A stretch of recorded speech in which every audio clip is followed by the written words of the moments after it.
Ninguém imaginava que a mais bela história de amor que aquela região conheceu estava enterrada bem ali, debaixo de 6 anos de silêncio, de portas que se fechavam e de nomes que não podiam mais ser ditos em voz alta. Por 6 anos, 2 famílias dividiram a mesma vila como quem divide uma ferida, e o povo aprendeu a escolher de que lado da rua andar. O que quase ninguém sabia é que por trás de toda aquela inimizade havia um amor antigo, costurado em segredo, esperando apenas que alguém tivesse a coragem de puxar o primeiro fio. Você já parou para pensar quanto ódio cabe dentro de um mal-entendido que ninguém teve coragem de desfazer? Já imaginou descobrir que a pessoa que você jurou odiar pelo resto da vida foi, um dia, o motivo de você acreditar no amor? É sobre isso que eu vou te contar hoje, e eu peço que você fique até o final, porque o que parece raiva quase sempre é saudade vestida de orgulho. Mas essa história aconteceu de verdade no interior de Goiás, em maio de 1897, numa vila chamada Córrego das Garças, onde o cerrado se abria em campos dourados e o rio cortava a terra como uma promessa. Antes de eu continuar, faça uma coisa por mim. Escreve aqui nos comentários de onde você está assistindo a esse vídeo, de que cidade, de que estado, de que cantinho desse Brasil. Eu gosto de saber quem está do outro lado, ouvindo essas histórias comigo. E se você gosta de relatos de superação, de amor verdadeiro e de finais que aquecem o coração, se inscreve no canal e ativa o sininho, porque histórias como essa, das antigas, contadas com calma, são cada vez mais raras. Agora chega comigo, que a viagem vai começar. A estrada de terra que levava a Córrego das Garças subia e descia como o lombo de um animal cansado, e foi por ela que Mariana Vilas Boas voltou, numa tarde em que o sol já se dobrava sobre o horizonte e pintava de cobre a poeira levantada pelas rodas da carroça. Ela tinha 28 anos e o rosto de quem aprendeu cedo que a vida não pede licença para machucar. Vestia preto, não mais pelo luto recente, mas porque o preto havia virado o único traje que lhe parecia honesto. 6 anos antes, ela tinha saído daquela mesma vila, jurando nunca mais voltar. E agora voltava, com uma mala de couro gasto, um baú de ferramentas que pertenceram ao pai e um aperto no peito que nenhuma reza tinha conseguido afrouxar. O ar cheirava a terra molhada da primeira chuva da estação, a fumaça de fogão a lenha e a capim queimado, e cada cheiro daquele acordava nela uma lembrança que ela preferia ter deixado para trás. O coração de Mariana batia descompassado conforme as primeiras casas iam surgindo, caiadas de branco, com telhados de barro escurecidos pelo tempo. Ela reconheceu a venda do seu Aurélio, a igrejinha de pedra com o sino pendurado, a bica de água onde as mulheres ainda se juntavam no fim da tarde. Tudo parecia igual, e ao mesmo tempo tudo parecia menor, como se o mundo dela tivesse crescido e a vila tivesse permanecido do tamanho de uma mágoa. O carroceiro que a trouxe da estação de trem, um homem calado de chapéu surrado, freou os animais diante de um portão de madeira meio caído. Era ali. A velha casa dos Vilas Boas, com um moinho de água nos fundos, abandonado desde que o pai dela morrera de desgosto, 2 anos depois que ela partira. Mariana desceu da carroça com as pernas duras da viagem, pagou o homem com moedas contadas e ficou parada olhando aquilo tudo. O telhado da casa tinha um buraco, o mato havia tomado o quintal. E o moinho, o orgulho da família, a engenhoca que o avô dela construíra com as próprias mãos, estava com a roda d'água travada, coberta de limo, silenciosa como um relógio parado. Foi nesse silêncio que ela ouviu, pela primeira vez em 6 anos, a voz da vila falando dela. Não eram palavras ainda, eram cortinas que se mexiam, olhos que espiavam por trás das janelas, o burburinho que corre numa comunidade pequena quando o passado resolve voltar. Mariana endireitou as costas. Ela não tinha voltado para pedir perdão a ninguém, nem para receber pena. Tinha voltado para reerguer o moinho do pai, moer o trigo e o milho da região, como sua família fazia havia 3 gerações, e provar que uma mulher sozinha podia mais do que aquela gente imaginava. Era isso, ou era a miséria. E Mariana já tinha conhecido a miséria de perto demais para querer abraçá-la de novo. Na primeira noite, ela dormiu no chão da sala, sobre um colchão de palha que ela mesma improvisou, ouvindo os ruídos da casa antiga estalando como ossos velhos. No escuro, sem querer, a memória a levou para onde ela menos queria ir. Levou-a para uma outra noite, 6 anos antes, quando ela ainda acreditava que a felicidade era uma coisa simples, ao alcance da mão. Naquela época, Mariana ria fácil, tinha os cabelos sempre soltos e um modo de olhar o mundo que fazia os mais velhos dizerem que aquela menina ia longe. E havia Augusto. Sempre havia Augusto, no fundo de toda a lembrança boa que ela guardava daquele lugar.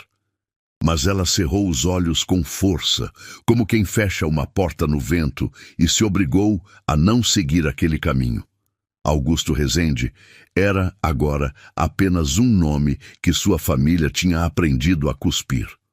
Era o homem das terras do outro lado do rio, o dono do gado, o herdeiro do velho Rezende, o inimigo. Entre a casa dela e a água que fazia o moinho girar, havia as terras dos Rezende. E essa era a primeira de muitas pedras que o destino tinha colocado no caminho dela. Mas isso ela só foi entender direito na manhã seguinte. O dia amanheceu limpo, com o céu de um azul lavado e os pássaros do cerrado cantando como se nada de ruim jamais tivesse acontecido naquela terra. Mariana acordou cedo, como sempre acordava, e a primeira coisa que fez foi ir até o moinho. Passou a mão na madeira encharcada, examinou a roda travada, mediu com os olhos o tamanho do concerto que teria pela frente. Entendia de engrenagens, de eixos, de pedras de moer, porque o pai a tinha criado ali no meio, sem nunca se importar que ela fosse mulher. Ela sabia que conseguia consertar a engenhoca. O problema não era a madeira nem o ferro. O problema era a água. O canal que trazia a água do rio até a roda do moinho passava por dentro das terras dos Rezende. Sempre tinha passado. Nos tempos do avô dela e do avô de Augusto, isso nunca fora questão, porque as duas famílias eram amigas, quase irmãs, e a água corria livre de uma propriedade para a outra, como corre entre vizinhos que confiam um no outro. Mas isso era antes da noite que partiu tudo ao meio. Agora, para fazer o moinho girar, Mariana precisaria pedir a Augusto Rezende que abrisse a comporta do canal. Precisaria, depois de 6 anos, encarar o homem que ela tinha jurado nunca mais olhar na cara. Mariana levou 3 dias adiando aquela conversa.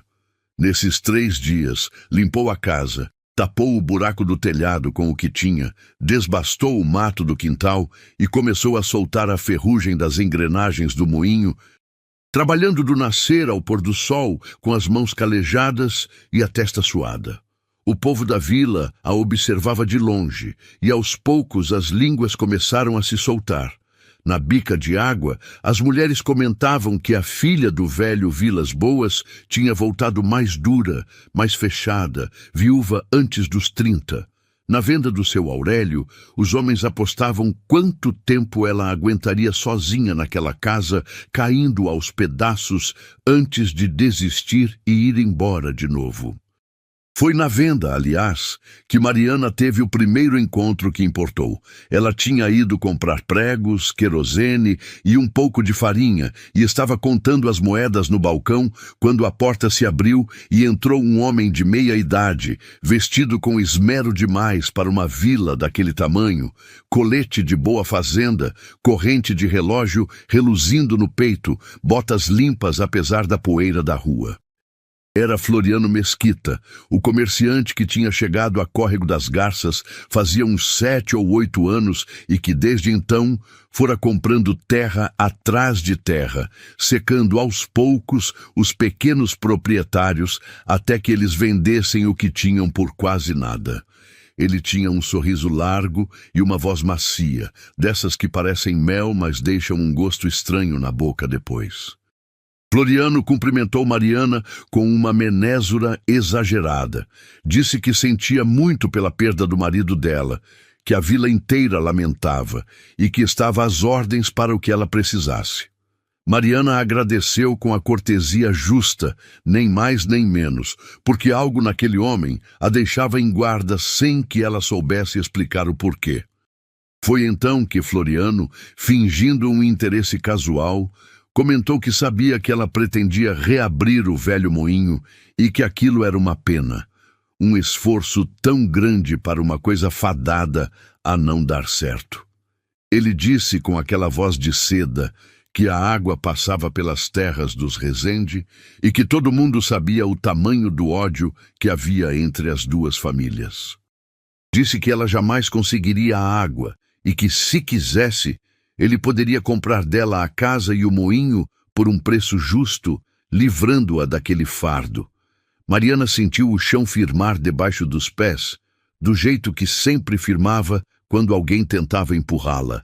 Ela olhou nos olhos de Floriano Mesquita e respondeu com uma calma que era mais assustadora do que qualquer grito, que agradecia a oferta, mas que o moinho do pai dela não estava à venda, nem por preço justo, nem por preço nenhum. O sorriso do comerciante vacilou por um instante, quase imperceptivelmente, antes de voltar ao lugar. Ele disse que respeitava a decisão dela, que a oferta ficava de pé caso ela mudasse de ideia, e se retirou com a mesma cortesia falsa com que entrara. Mas Mariana, que tinha aprendido a ler os homens nos 6 anos duros que passara longe, guardou aquele rosto na memória. Havia ali algo que cheirava mal, e ela ainda não sabia o quanto.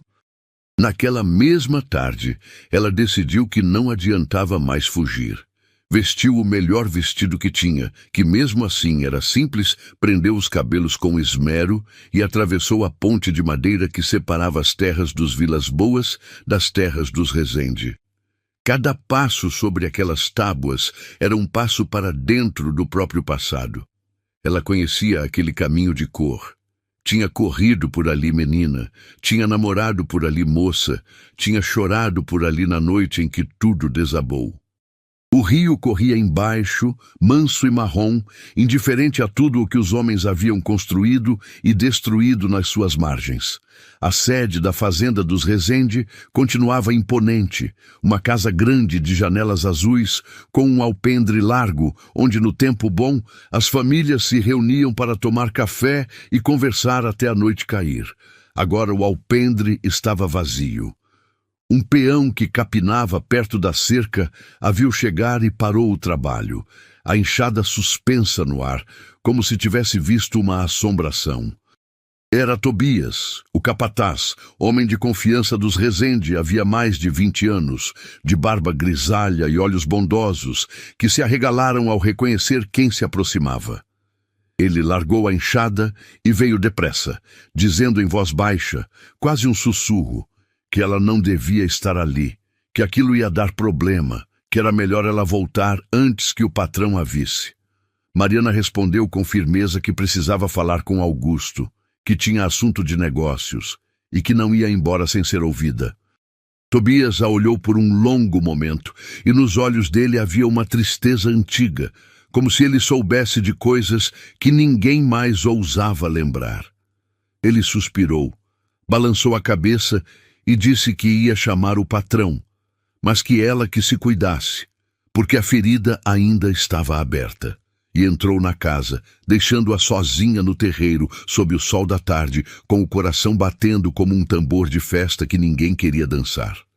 Quando Augusto Rezende apareceu na porta, o tempo pareceu se dobrar sobre si mesmo. Ele tinha 32 anos agora, mais largo de ombros do que ela lembrava, com a pele queimada de sol e algumas rugas finas no canto dos olhos que 6 anos antes não existiam. Vestia roupa de trabalho, camisa de algodão cru com as mangas dobradas e tinha nas mãos a marca de quem não terceiriza o próprio cansaço. Ao vê-la parada no terreiro, ele estancou. Por um segundo, um único segundo que durou uma vida inteira, o rosto dele se abriu numa expressão que não era ódio, era espanto, era dor, era algo perigosamente parecido com saudade. Depois, como uma cortina pesada que desce sobre um palco, o rosto se fechou de novo. E o que ficou foi a frieza. Augusto perguntou com a voz controlada demais o que ela queria ali. Mariana engoliu seco. Ergueu o queixo e disse que tinha voltado para reabrir o moinho do pai, e que para isso precisava que ele abrisse a comporta do canal e deixasse a água correr até a roda, como nos tempos antigos. Disse que pagaria pelo uso da água, se ele assim quisesse, que não estava ali pedindo favor, mas propondo um negócio honesto entre vizinhos.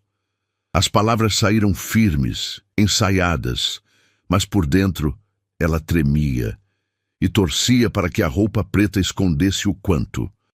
Augusto a ouviu em silêncio, de braços cruzados, e quando ela terminou, soltou uma risada curta e sem alegria, dizendo que era de uma coragem impressionante a dela, vir até ali, pisar naquele terreiro, depois de tudo o que a família dela tinha feito com a família dele.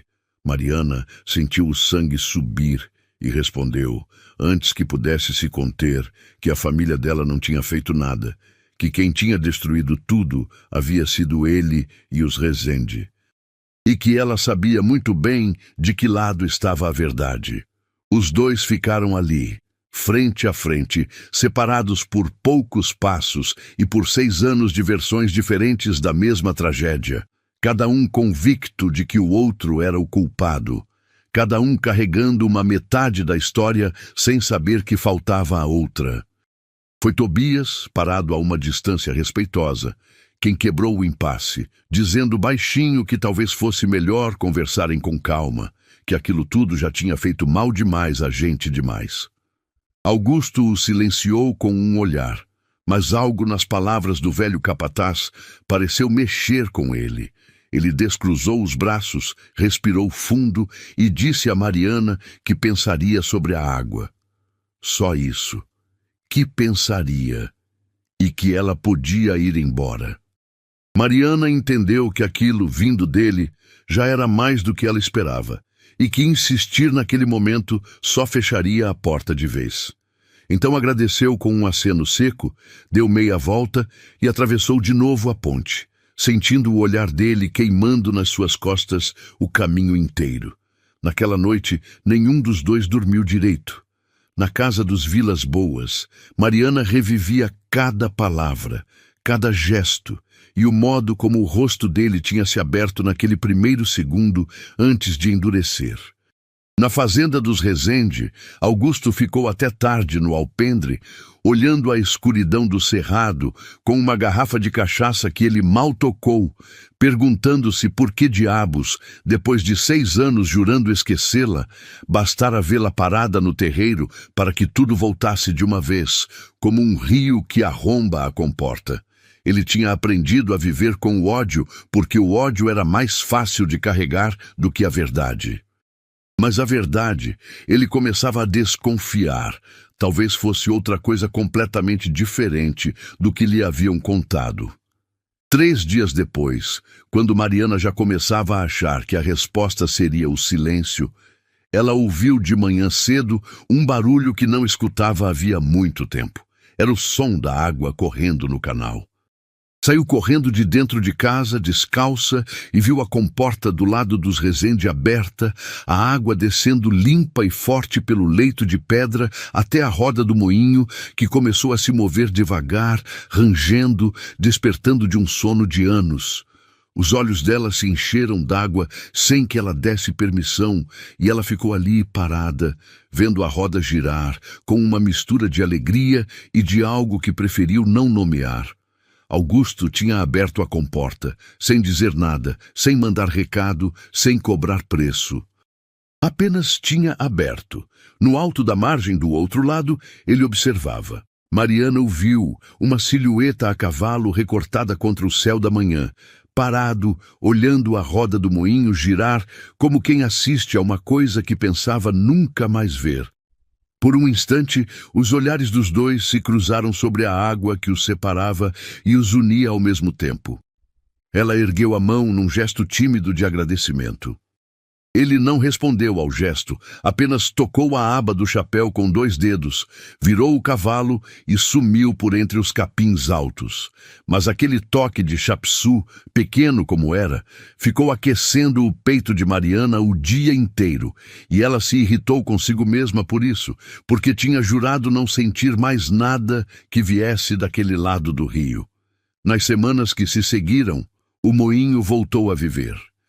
A notícia correu pela região, e os pequenos lavradores, que havia anos precisavam levar o grão para moer numa vila distante a 3 dias de viagem, começaram a aparecer com seus sacos de milho e de trigo no lombo dos burros. Mariana trabalhava de sol a sol, branca de farinha dos cabelos aos pés, e pela primeira vez em muito tempo sentia que estava reconstruindo não apenas uma engenhoca, mas a própria vida. O dinheiro começou a entrar, devagar, mas entrava. E com ele veio uma coisa que ela quase tinha esquecido como era: a esperança. O que ela não esperava era que a água a obrigasse a conviver com Augusto, porque o canal precisava de manutenção, e a comporta ficava do lado dele, e quando o leito de pedra entupia de folhas e de limo, era preciso que alguém dos 2 lados fosse limpar. Na primeira vez que aconteceu, Mariana atravessou a ponte de novo, decidida a fazer o serviço sozinha, e encontrou Augusto já lá, com as calças dobradas até os joelhos, dentro da água fria, tirando o entulho com as próprias mãos. Os 2 trabalharam lado a lado por horas, em silêncio, sem se olhar direito, ouvindo apenas o barulho da água e o canto dos pássaros. Quando terminaram, encharcados e cansados, Augusto disse, sem encarar, que ela moía bem, que o grão que saía do moinho dela estava fino e parelho, que os lavradores andavam elogiando. Foi a primeira coisa quase gentil que ele lhe disse em 6 anos. Mariana respondeu que tinha aprendido com o pai, e o nome do pai, dito ali, no meio da água, pairou entre os 2 como uma sombra, porque o pai dela tinha morrido odiando os Rezende, e os 2 sabiam disso. Foi numa dessas limpezas do canal que Mariana descobriu o açude. Caminhando rio acima, atrás de uma obstrução, ela chegou a uma curva escondida do leito, cercada de árvores, onde alguém havia, com cuidado e paciência, represado um trecho da água e formado um espelho calmo e fundo, de água tão limpa que dava para ver os peixinhos no fundo. Em volta do açude havia mudas plantadas, ipês novos, um banco rude de madeira, sinais inconfundíveis de que aquele lugar era cuidado por alguém. E Mariana reconheceu o lugar. Reconheceu na hora, porque era ali, exatamente ali, que ela e Augusto, quando jovens, costumavam se encontrar escondidos, sentar na margem e sonhar com o futuro que achavam que teriam. O lugar estava igual. Não, estava melhor. Estava cuidado. Por 6 anos, alguém tinha vindo ali plantar, podar, conservar o cantinho onde os 2 um dia foram felizes. Ela sentou no banco, com o coração apertado, e ficou olhando a água parada. Foi ali que Augusto a encontrou mais tarde ao vir procurá-la, preocupado por ela ter sumido canal acima. Quando ele a viu sentada naquele banco, no lugar deles, o rosto dele perdeu de uma vez toda a couraça que ele vinha mantendo. Mariana se levantou e perguntou, com a voz tremendo, se tinha sido ele que cuidara daquilo tudo aqueles anos todos. Augusto ficou calado por um longo tempo, olhando para os próprios pés, e quando falou, foi quase num sussurro, dizendo que sim, que tinha sido ele, que vinha ali sempre que a saudade apertava, mesmo odiando-a, ou tentando odiar, porque havia coisas que o ódio não conseguia arrancar de dentro de um homem, por mais que ele tentasse. E ali, naquele lugar guardado, a parede de gelo entre os dois começou, finalmente, a rachar. Se você também já guardou no peito uma saudade que o tempo não apagou, deixe um coraçãozinho aqui nos comentários para eu saber que você está sentindo essa história comigo. E continua firme, que agora é que a verdade vai começar a aparecer. A partir daquele dia, alguma coisa mudou. Não de uma vez, não como num passe de mágica, mas como muda a estação. Devagar, quase sem a gente perceber, até que um dia o ar está diferente e a gente não sabe dizer exatamente quando foi que mudou. Augusto passou a aparecer com mais frequência perto do moinho, sempre com algum pretexto, dizer que ia verificar a comporta, trazer um saco de milho da própria plantação para moer, avisar de uma chuva forte que vinha vindo da serra. Mariana fingia que não reparava nesses pretextos, mas reparava em todos, e começou ela mesma a inventar motivos para atravessar a ponte. Os dois conversavam pouco, mas os silêncios entre eles foram deixando de ser silêncios de raiva para virarem silêncios de quem não precisa de palavras. Numa tarde de chuva fina, Augusto a ajudou a carregar os sacos de farinha para dentro do depósito, e quando os dedos dos dois se tocaram por acidente sobre a juta áspera, ambos recuaram como se a mão do outro queimasse e depois riram sem jeito, um riso curto que escapou antes que pudessem contê-lo. Foi a primeira vez que riram juntos em 6 anos, e o som daquele riso assustou os dois, porque era um som conhecido, um som de outro tempo, um som que eles pensavam ter perdido para sempre. Mariana virou o rosto para esconder o rubor, e Augusto, para disfarçar, comentou qualquer bobagem sobre a chuva, e os dois ficaram ali, na porta do depósito, vendo a água cair, perto demais um do outro, sem coragem de dizer nada do que de fato sentiam. Dona Sebastiana soube antes de todo mundo. Dona Sebastiana sempre sabia. Ela era a parteira mais velha de Córrego das Garças. Tinha ajudado a trazer ao mundo quase toda uma geração daquela vila, e usava esse privilégio de conhecer as pessoas desde antes que elas soubessem se eram felizes ou desgraciadas, para circular entre as famílias sem que ninguém estranhasse. Era uma mulher miucinha, de cabelo branco preso num coque, que carregava sempre uma cesta de ervas e um rosto de quem já viu coisas demais para se espantar com mais alguma. Ela apareceu na porta do moinho numa manhã de terça-feira, como se estivesse apenas de passagem, e pediu a Mariana um copo d'água e um lugar para descansar os pés. Mariana não duvidou por um segundo que aquilo era de propósito. As visitas de Dona Sebastiana nunca eram só por sede e cansaço. A velha entrou, bebeu a água, olhou os cômodos remendados da casa, a farinha pendurada nos varais e as ferramentas alinhadas com o cuidado de quem respeita o próprio trabalho, e disse que estava contente de ver a casa com vida de novo. E então, com aquela naturalidade serena das pessoas que já sabem tudo e só estão esperando o momento certo, começou a falar sobre os velhos tempos. Falou do pai de Mariana, do avô Vilas Boas, e foi chegando sem pressa no nome de Augusto. Mariana ficou rígida, pronta para desviar o assunto. Mas Dona Sebastiana ergueu uma mão pequena e encarnou e disse que já estava velha demais para ficar inventando desculpas e que havia algo que precisava ser dito. Disse que estava guardando aquilo fazia mais de 6 anos, que tinha esperado o momento certo e que agora, vendo os dois circulando um ao redor do outro como pêssegos em torno de uma chama, achava que o momento tinha chegado. E começou a contar. Na noite em que a inimizade nasceu, 6 anos antes, Mariana tinha 22 anos e Augusto 26.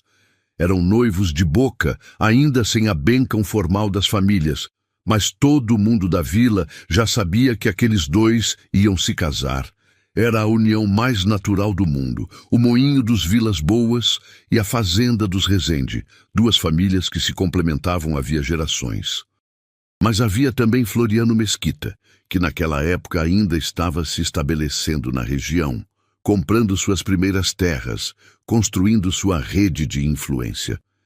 E Floriano tinha uma conta que precisava acertar com o velho Vilas Boas, um lote de terras entre o moinho e o rio que o pai de Mariana se recusava terminantemente a vender.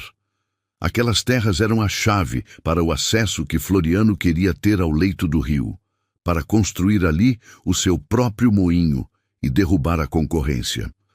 Então Floriano fez o que sabia fazer melhor do que qualquer outra coisa. Plantou uma história. Ela era simples, elegante e cruel.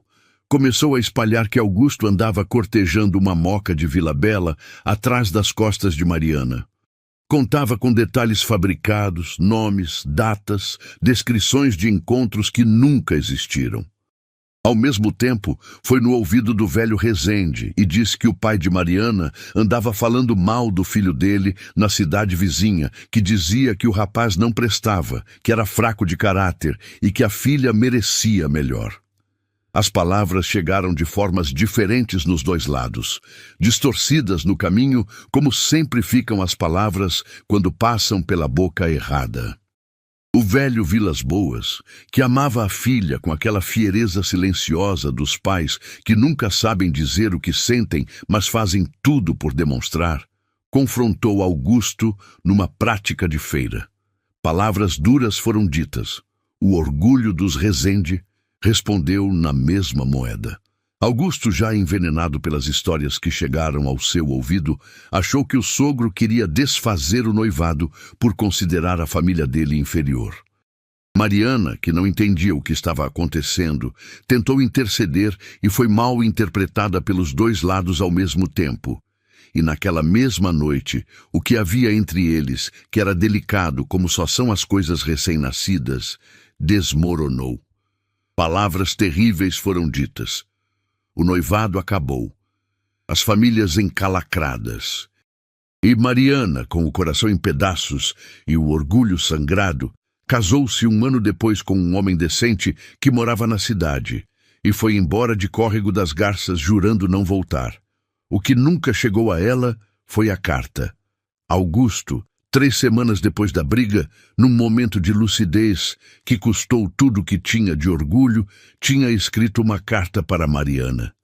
Mais de 12 páginas, Dona Sebastiana garantia, porque ela própria tinha visto o rapaz escrevendo até de madrugada na mesa da cozinha. Uma carta onde ele dizia que não entendia o que tinha acontecido, que ainda a amava, que o pai dela dissera eram mentiras e ele queria entender de onde tinham vindo, que se precisasse pedir desculpas pelo que havia dito na briga, ele pedia, porque o amor que sentia era maior que o orgulho. Essa carta tinha chegado às mãos de Floriano Mesquita antes de chegar às mãos de Mariana. Floriano a interceptara, subornando o menino que fazia as entregas e a queimara naquela mesma noite. E a história dos dois ficou cinza como ela, espalhada pelo vento. Mariana ouviu tudo isso em silêncio, sentada à beira da mesa, com as mãos juntas sobre o colo, como se precisasse se segurar.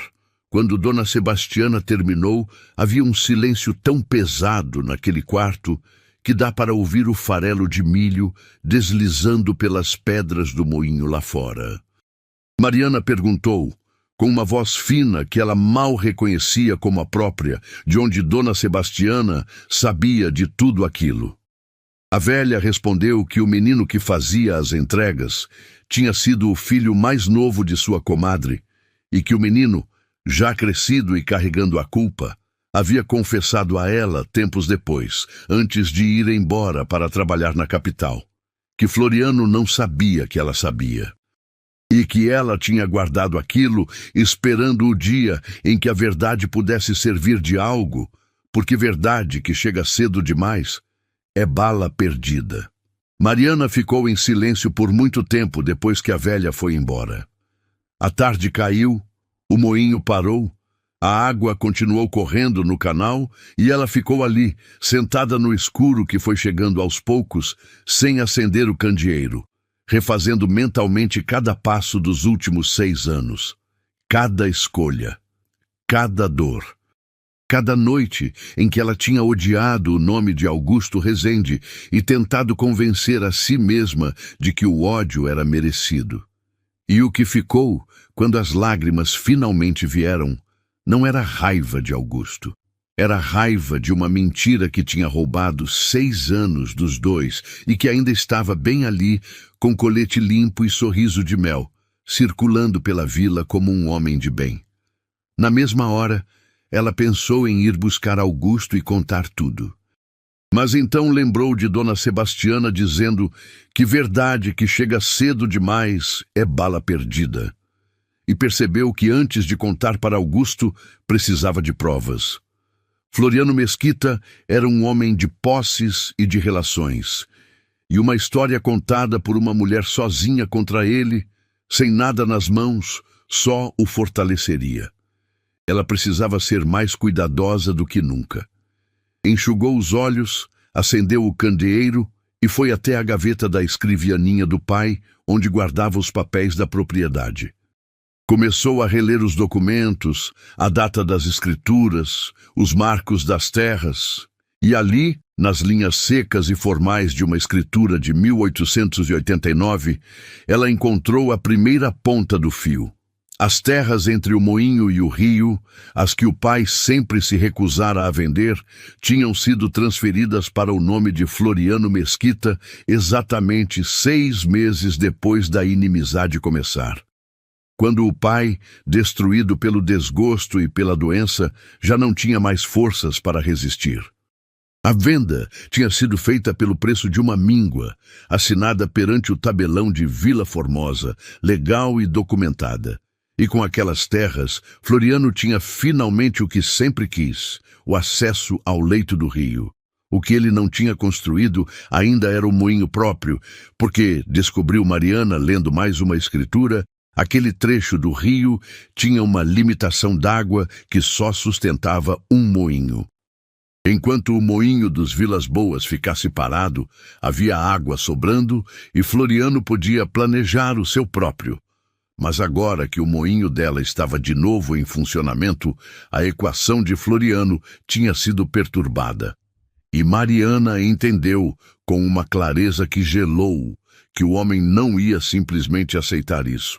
Ela dormiu pouco naquela noite, e o pouco que dormiu foi um sono inquieto, cheio de imagens soltas que o cérebro montava e desmontava sem sossego. Sonhou com a carta queimando.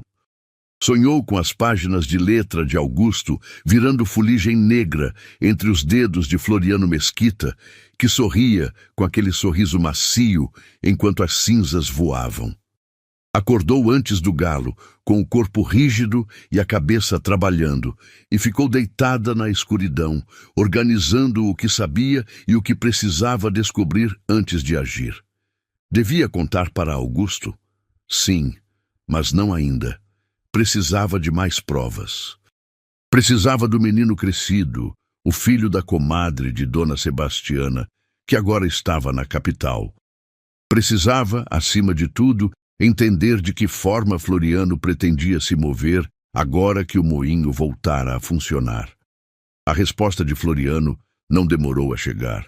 4 dias depois, numa manhã em que Mariana abriu a janela para o dia e encontrou um cheiro estranho no ar, ela desceu até o moinho e encontrou o canal bloqueado.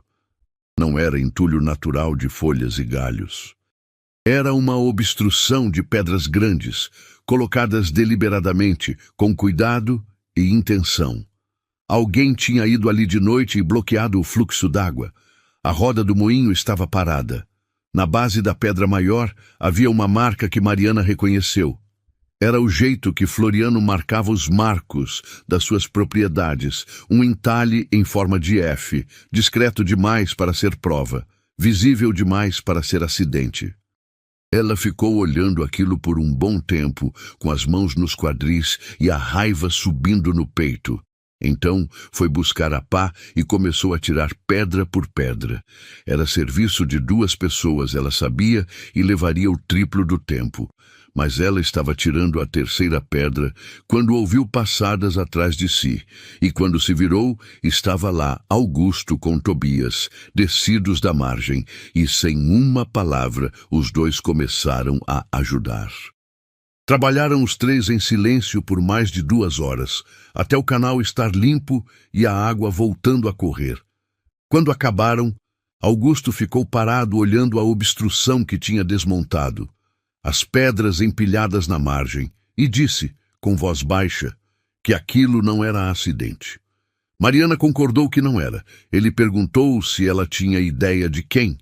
Ela disse que tinha uma suspeita, mas que precisava de mais certeza antes de falar. Augusto a olhou por um momento, depois assentiu devagar, como se soubesse que havia mais coisas sendo ditas naquele silêncio do que as palavras estavam alcançando, e disse que se ela precisasse de ajuda, era só falar.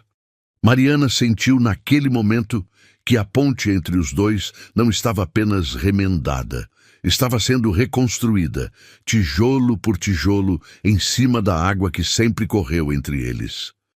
Nos dias seguintes, Mariana começou a prestar atenção nos movimentos de Floriano Mesquita, com uma atenção que ela disfarou de indiferença.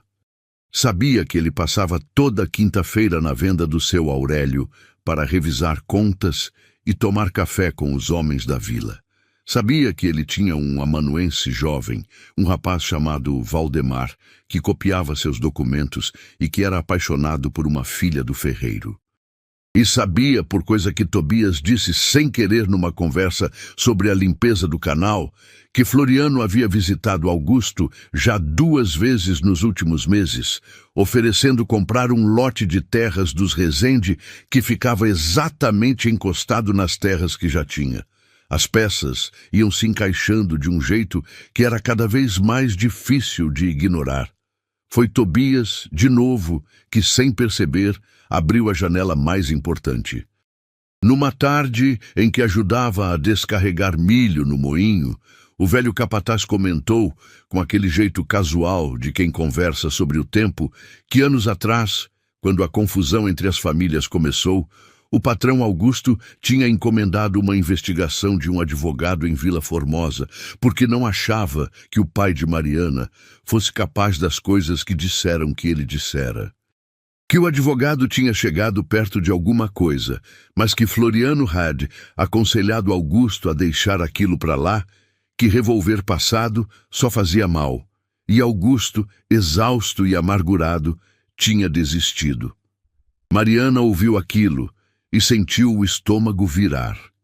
Floriano tinha enterrado a verdade 2 vezes e ainda estava ali, sorrindo. Foi nessa semana que ela tomou a decisão. Escreveu uma carta para a capital, para o endereço que Dona Sebastiana lhe dera, para o filho crescido da comadre. Explicou quem era. Disse que não havia julgamento, que só precisava saber a verdade, que a verdade, naquele caso, já havia feito mal demais e que merecedor de julgamento era outro. Entregou a carta a um tropeiro de confiança, aquele que levava correspondência para a estação de trem 2 vezes por semana, e esperou. E enquanto esperava, continuou trabalhando, continuou moendo o grão dos lavradores e continuou convivendo com Augusto, aquela convivência perigosa e doce que os 2 tinham construído sobre as ruínas do passado. Houve uma tarde, uma única tarde, que Mariana não conseguiu manter a distância que se impunha.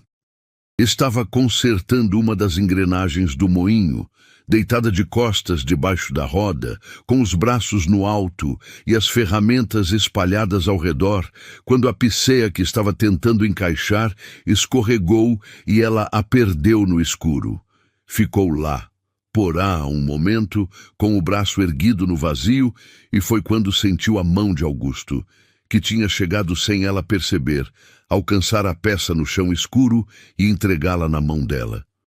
Os dedos dele ficaram um segundo a mais do que o necessário envolvendo os dela, e quando Mariana saiu de debaixo da roda e se levantou, as caras dos dois ficaram muito perto uma da outra, perto demais, e os olhos dele tinham aquela expressão que ela conhecia de muito antes, aquela expressão de quem está olhando para a própria casa depois de uma longa viagem.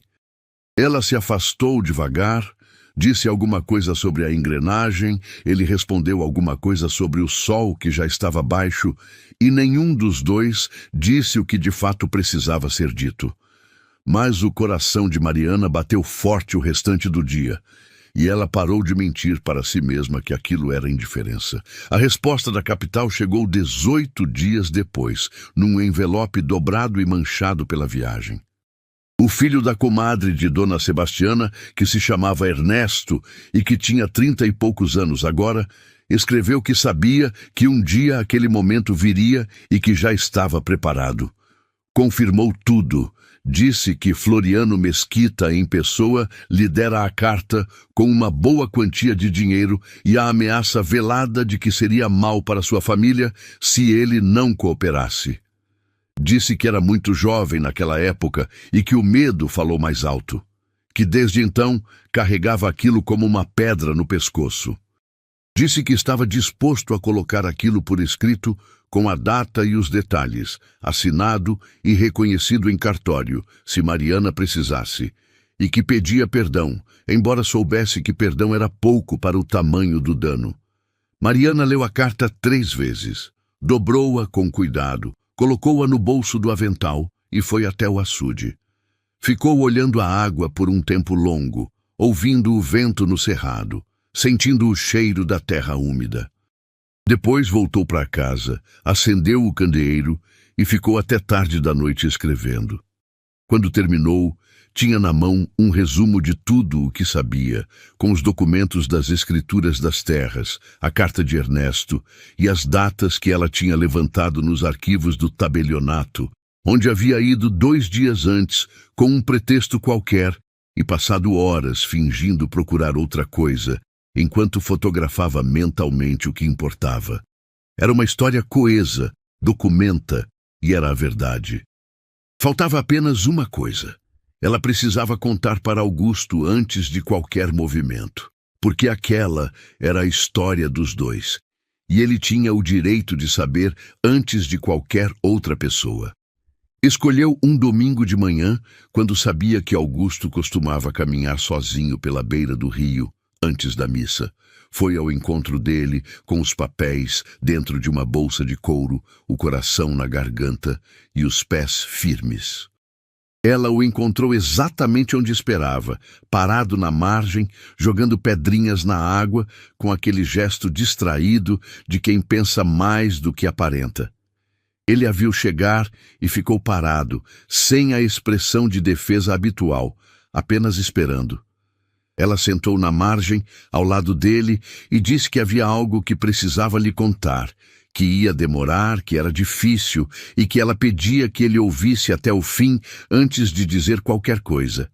Ele assentiu e ela contou. Contou tudo, desde o começo, as terras que Floriano queria, a história plantada nos 2 lados, a carta que ele escrevera e que nunca chegara, Ernesto e o dinheiro e a ameaça, as escrituras, o advogado que Floriano desviara. Falou por quase 1 hora, com a voz firme a maior parte do tempo e com a voz quebrando em 2 ou 3 momentos que ela não conseguiu controlar.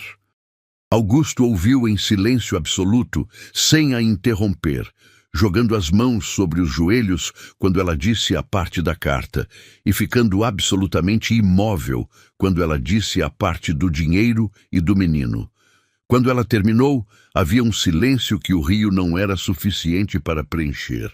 Foi Augusto quem falou primeiro.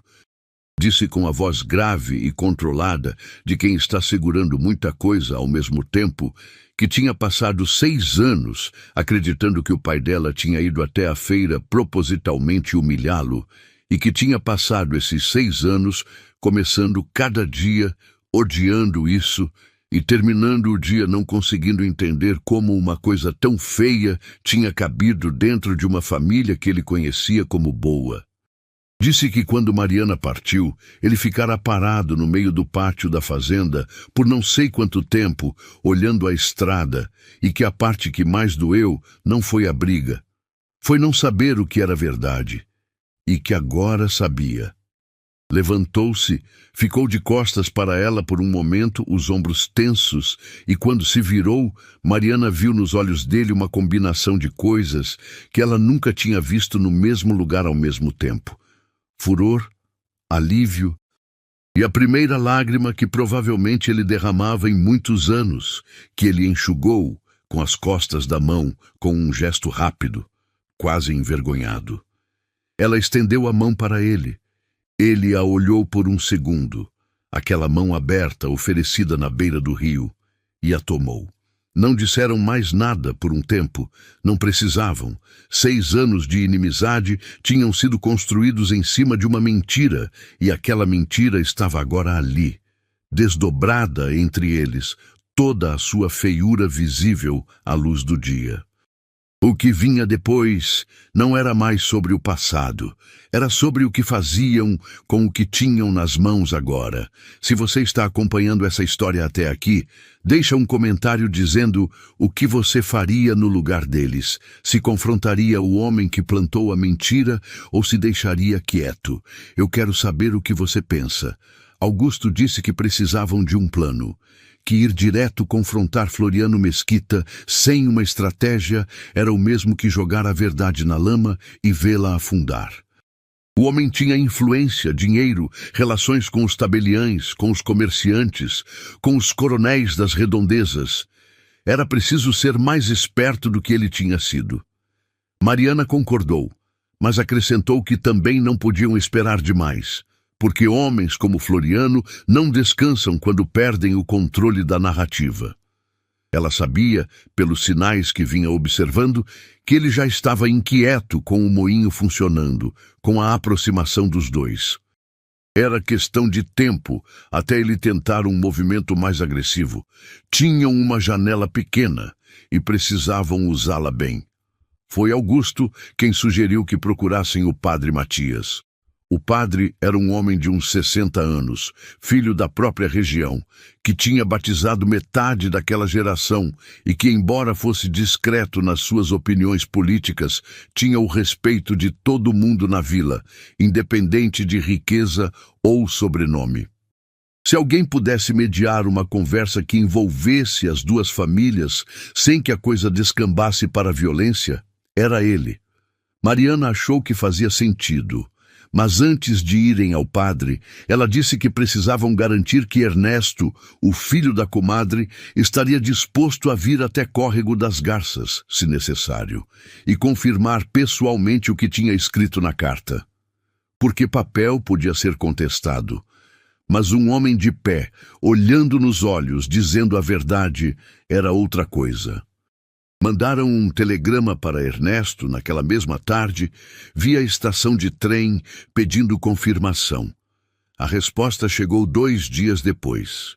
Ele viria. Marcaram para a semana seguinte. Enquanto isso, Mariana e Augusto tiveram que seguir com a rotina de sempre, sem levantar suspeitas.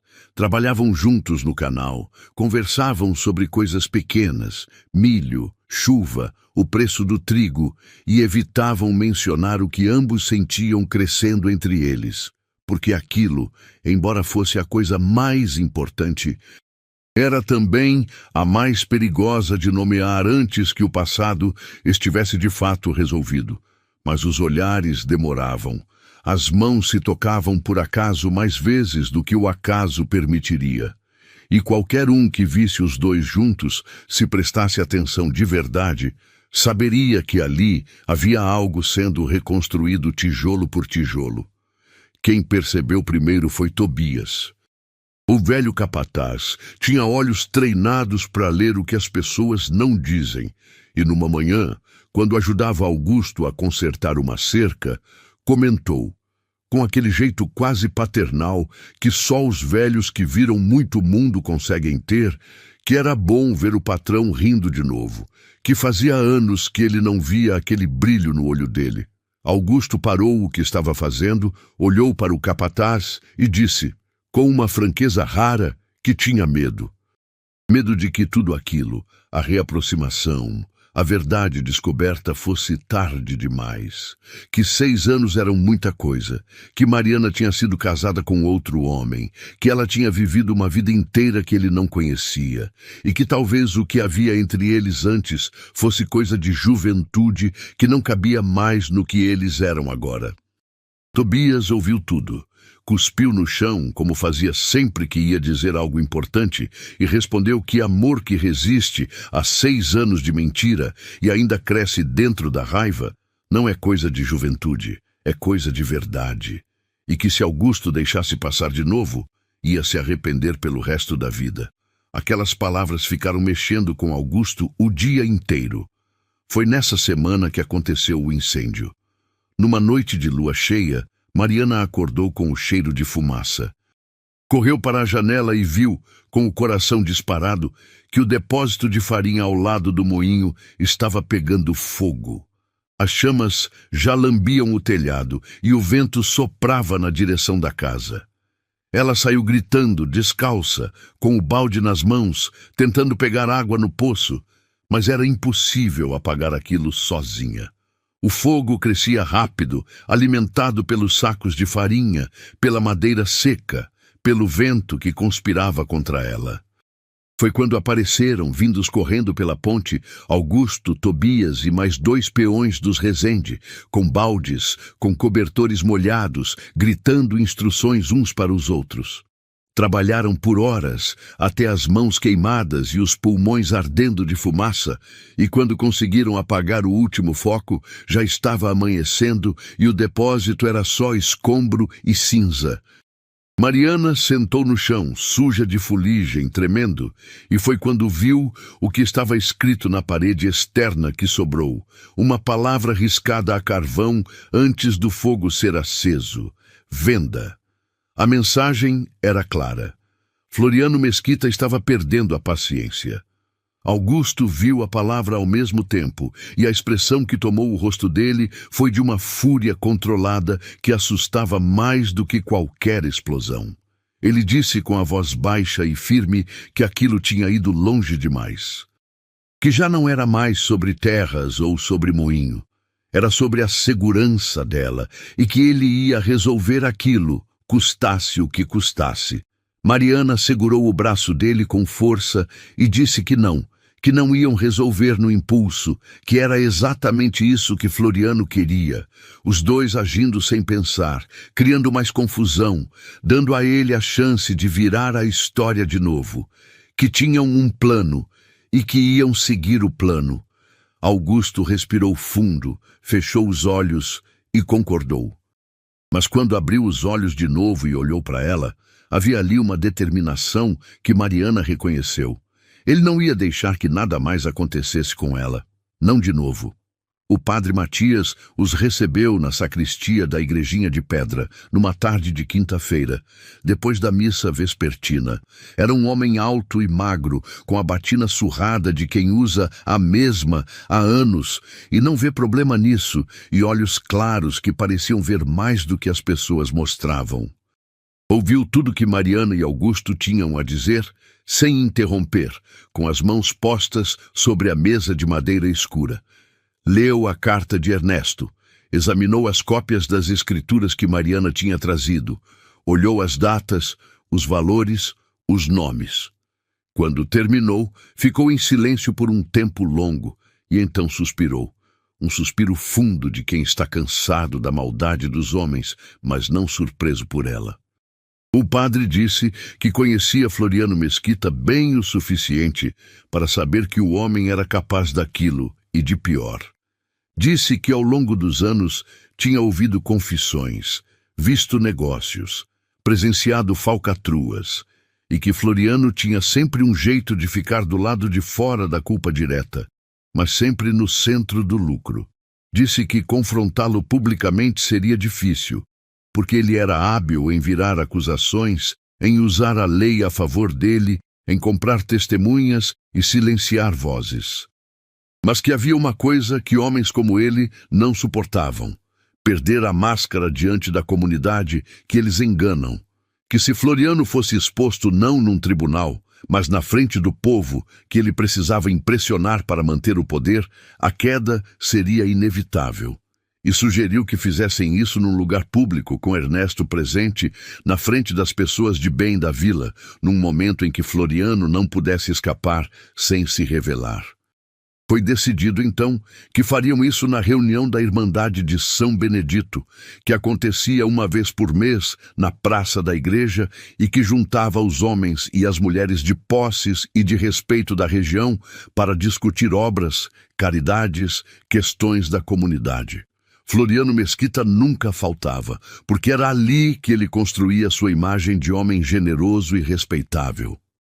O padre se ofereceu para conduzir a reunião de forma que, num certo momento, Mariana pudesse pedir a palavra e apresentar o que tinha a apresentar. Não seria um julgamento legal, mas seria um julgamento moral, e às vezes o segundo dói mais que o primeiro. Marcaram para a reunião do mês seguinte. Ernesto confirmou que estaria lá. Nas semanas que antecederam a reunião, Mariana e Augusto viveram numa tensão constante, mas era uma tensão compartilhada, e havia nela algo que os unia mais do que os separava. Trabalhavam lado a lado reconstruindo o depósito queimado, e havia momentos em que paravam, suados e cansados, e se olhavam com uma cumplicidade que ia muito além do trabalho. Num desses momentos, Augusto, sem avisar, perguntou se ela se lembrava da primeira vez que eles tinham se beijado. Mariana ficou parada com o martelo na mão e respondeu que sim, que lembrava, que tinha sido ali no açude, debaixo de um ipê florido, numa tarde de setembro. Ele sorriu, um sorriso meio torto e meio tímido, e disse que era a lembrança mais bonita que ele tinha da vida inteira, e que tinha passado 6 anos tentando esquecer e não tinha conseguido um dia sequer. Mariana sentiu o peito apertar. Disse, com a voz baixa, que ela também não tinha esquecido. Que tinha tentado, tinha se casado com um homem bom tentando apagar, mas que aquilo estava grudado nela como unha na carne. Augusto deu um passo na direção dela. Ela não recuou. Ele ergueu a mão devagar e tocou, apenas tocou, o rosto dela, com a ponta dos dedos, do jeito que se toca uma coisa preciosa que a gente tem medo de quebrar. Mariana fechou os olhos e por um segundo inteiro o mundo parou de girar. Ele perguntou, num sussurro rouco, se ela achava que ainda havia tempo. Ela abriu os olhos e respondeu que não sabia se havia tempo, mas que queria descobrir. E foi ela quem fechou a distância entre os dois, foi ela quem o beijou, com a mesma coragem que usava para tudo o mais na vida. E o beijo tinha gosto de passado e de futuro ao mesmo tempo, e quando se separaram, os dois estavam tremendo. Augusto segurou o rosto dela entre as mãos e disse que não importava o que acontecesse na reunião. Não importava se Floriano caísse ou não, que ele não ia perder ela de novo. Que se ela quisesse, ele esperaria o tempo que fosse necessário, mas que queria tentar de novo. Que queria ser o homem que ela merecia e que ia fazer tudo diferente dessa vez. Mariana, com os olhos cheios de lágrimas que dessa vez eram de alegria, respondeu que não precisava de promessas impossíveis. Que precisava só dele, do jeito que era, imperfeito e verdadeiro. E os dois ficaram ali, abraçados no meio do depósito queimado, reconstruindo algo muito maior do que paredes. A notícia de que Mariana e Augusto estavam se falando, trabalhando juntos, circulou pela vila como fogo em capim seco. As línguas se soltaram de novo, mas dessa vez o burburinho era diferente. Havia quem achasse que era uma vergonha, que as famílias deviam manter a distância, que 6 anos de inimizade não se apagavam assim. Mas havia também, e esses eram mais do que Mariana esperava, quem dissesse que já era tempo, que aquilo nunca tinha feito sentido, que os dois sempre foram um do outro e que só gente muito cega não via. Dona Sebastiana circulava pela vila com um sorriso discreto nos lábios, como quem plantou uma semente e agora via o broto furando a terra. Floriano Mesquita, por outro lado, não estava sorrindo. Ele tinha olhos e ouvidos em toda parte e sabia perfeitamente o que estava acontecendo. Tentou uma última vez, numa manhã em que encontrou Mariana na venda do seu Aurélio, oferecer a compra do moinho. Dessa vez, o preço era o dobro do que tinha sido antes, e ele usou todas as palavras bonitas que conhecia, falou em futuro, em segurança, em poupá-la do trabalho pesado. Mariana o ouviu com uma calma que era quase assustadora e respondeu, com a voz clara, para que todos na venda escutassem, que o moinho do pai dela não estava à venda, que nunca esteve, e que ele podia guardar o dinheiro porque ela não aceitaria nem se fosse o triplo. Floriano sorriu, mas o sorriso não chegou aos olhos, e quando saiu da venda, o passo era de homem que estava perdendo o jogo e sabia disso. A reunião da Irmandade de São Benedito aconteceu numa tarde de sábado, no salão paroquial ao lado da igreja, com as janelas abertas e o cheiro de café fresco vindo da cozinha das Beatas. A sala estava cheia, como sempre ficava nessas ocasiões, com os fazendeiros, os comerciantes, as senhoras de respeito, o tabelião, o médico, o mestre-escola, toda a gente que importava em Córrego das Garças e nas vilas ao redor. Floriano Mesquita chegou cedo, vestido com capricho, cumprimentando a todos com aquela simpatia ensaiada, distribuindo sorrisos e apertos de mão. Não sabia que estava entrando numa armadilha. Mariana chegou acompanhada de Augusto, e a entrada dos dois juntos causou um silêncio momentâneo. Aquele tipo de silêncio que acontece quando as pessoas estão vendo algo que não esperavam, mas que faz todo o sentido do mundo. Sentaram-se lado a lado, na terceira fileira, e Mariana carregava uma pasta de couro com os documentos que tinha preparado. Ernesto, o filho da comadre de Dona Sebastiana, estava sentado no fundo, discreto, um homem de aparência comum, de terno modesto, que ninguém ali conhecia. O padre Matias conduziu a reunião como sempre, tratando das questões de praxe, a reforma do telhado da igreja, a coleta para as famílias necessitadas, a organização da festa de São Benedito. E quando chegou ao final da pauta, disse que havia uma questão importante que uma das presentes gostaria de trazer à atenção de todos, e convidou Mariana a se levantar. Ela se levantou. O coração batia forte, mas as mãos estavam firmes.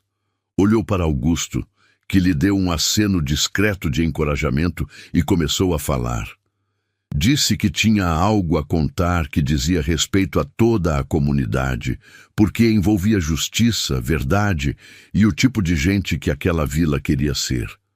Disse que durante 6 anos ela e a família Rezende tinham vivido em inimizade e que todo mundo sabia disso, porque a vila inteira tinha tomado lados e sofrido com a divisão, e que agora ela descobrira a origem daquela inimizade e que a origem não era o que todos pensavam.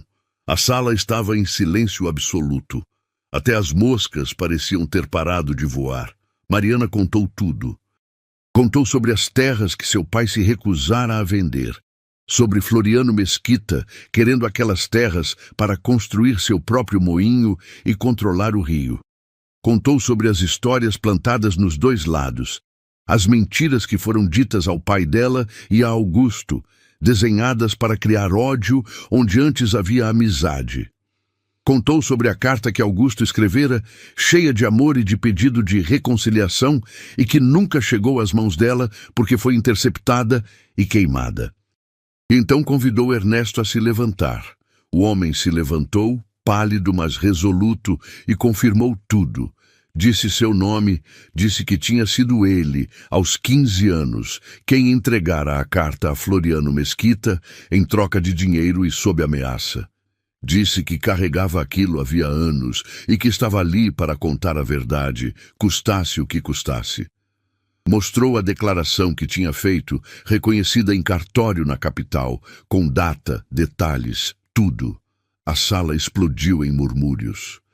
Cabeças se viraram para Floriano, que estava sentado na primeira fileira, com o rosto cada vez mais vermelho e os punhos cerrados sobre os joelhos.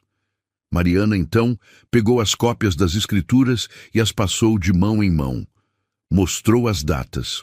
Mostrou como as terras do pai dela tinham sido vendidas a preço de nada exatamente depois da inimizade começar, quando o pai já estava doente e quebrado.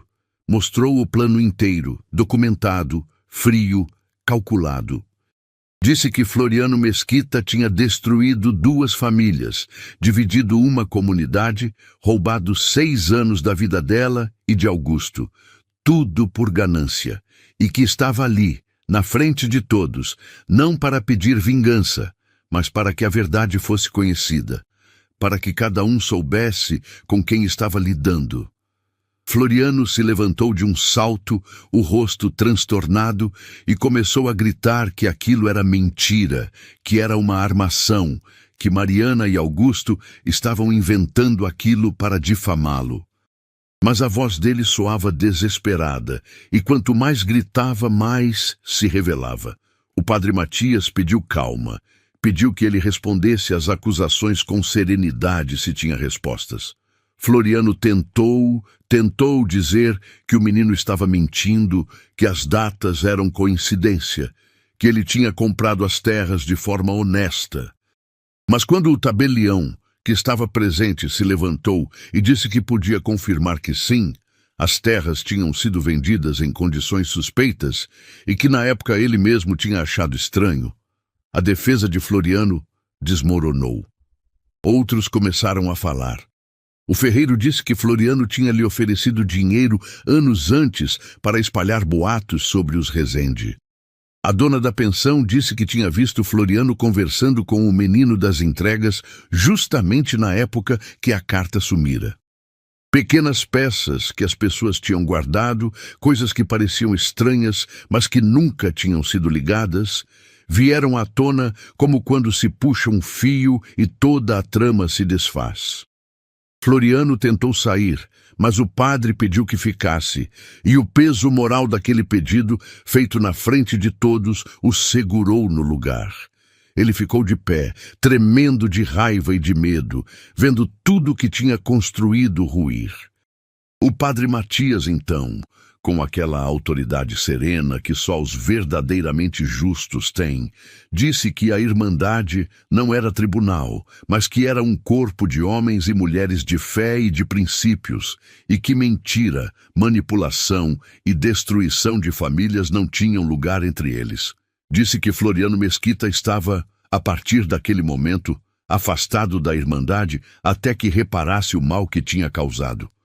Que isso incluía devolver as terras compradas de forma desonesta ou pagar o preço justo por elas, pedir perdão publicamente e reconstruir a confiança que tinha quebrado. A sala inteira murmurou em concordância. Floriano tentou dizer algo, mas a voz não saiu. Olhou ao redor, viu apenas rostos fechados, decepcionados, e entendeu que tinha perdido. Saiu do salão sem dizer mais nada, e quando a porta se fechou atrás dele, foi como se um peso tivesse saído de cima de todos. O que veio depois foi algo que Mariana não esperava. As pessoas começaram a se levantar, uma a uma, e a vir até ela e Augusto. Pediram desculpas por terem acreditado nas mentiras, por terem alimentado a divisão, por não terem questionado antes. Dona Sebastiana veio, com os olhos brilhando, e abraçou Mariana com força, dizendo que estava orgulhosa. O velho Tobias apertou a mão de Augusto e disse que o patrão tinha feito a coisa certa. E aos poucos, naquela sala, a vila que tinha sido partida ao meio começou a se costurar de novo. Não perfeitamente, porque essas coisas nunca são perfeitas, mas com a honestidade de quem admite o erro e quer consertar. Naquela noite, Mariana e Augusto caminharam juntos de volta para casa, pela estrada de terra iluminada pela lua cheia. Não falaram muito, porque havia uma exaustão boa naquele silêncio, a exaustão de quem lutou e venceu. Quando chegaram à ponte que separava as propriedades, Augusto parou e disse que não queria mais que houvesse ponte, que queria que aquilo tudo fosse um lugar só, dela e dele, sem divisão. Mariana sorriu e disse que também queria. E ali, em cima da ponte, debaixo do céu estrelado, eles se beijaram de novo, mas dessa vez sem medo, sem pressa, com a certeza de quem sabe que o tempo agora é deles. Nas semanas seguintes, as coisas começaram a se ajustar. Floriano Mesquita, destroçado e sem a influência de antes, fez o que o padre pedira. Devolveu as terras que tinha comprado de forma desonesta, ou melhor, vendeu-as de volta a Mariana pelo mesmo preço ridículo que tinha pagado. Depois saiu de Córrego das Garças e ninguém mais o viu. Alguns diziam que foi para o sul, outros que tinha ido para Goiás Velho tentar recomeçar longe do próprio nome manchado. Mariana não se importava. O importante era que ele tinha ido. Com as terras recuperadas, o moinho e a fazenda dos Rezende ficaram de fato conectados. Augusto propôs que ampliassem o moinho, construíssem um segundo canal, plantassem mais trigo nas terras dele para moer na engenhoca dela. Mariana topou. Trabalharam lado a lado durante meses, e o que tinham começado como um acordo virou uma sociedade. E a sociedade virou uma vida compartilhada de forma tão natural que quando Augusto, numa tarde de trabalho, parou e perguntou se ela queria casar com ele, a resposta de Mariana foi tão simples quanto verdadeira. Sim. Casaram-se numa cerimônia pequena, na mesma igrejinha de pedra onde a verdade tinha vindo à tona, com o padre Matias celebrando e metade da vila presente. Mariana usou um vestido de renda branca que Dona Sebastiana ajudara a costurar, e Augusto, de terno escuro e gravata, tinha nos olhos aquele brilho de homem que sabe que está recebendo mais do que merece e é grato por cada segundo disso.